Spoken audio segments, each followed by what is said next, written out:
राजकीय बातम्यानंतर पुढची बातमी आता बनावट औषधाबाबत.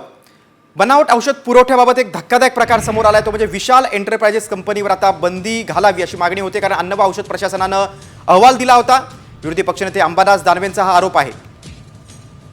अन्न आणि औषध प्रशासनानं अहवाल दिला होता आणि विशाल एंटरप्राइजेस या कंपनीनं राज्यभरात सरकारी रुग्णालयांना औषधांचा पुरवठा केलेला आहे.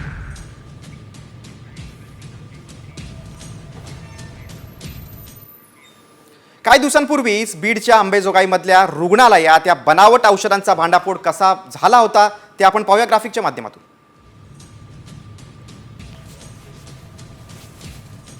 स्वराती रुग्णालय, जे सरकारी रुग्णालय, इथे पुरवठा झाला होता. एन्झिथ्रोमायसिन टॅबलेट बनावट असल्याचं उघड झालं होतं.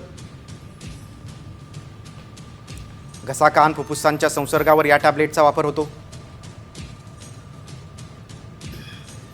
रुग्णालय प्रशासनाकडून अन्न व औषध विभागाकडे या संदर्भात तक्रार देखील दाखल करण्यात आली.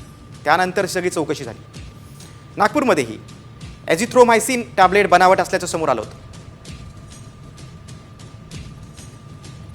ज्या औषधांमुळे रिॲक्शन आली त्या औषधांचा वापर आता थांबवण्यात आला.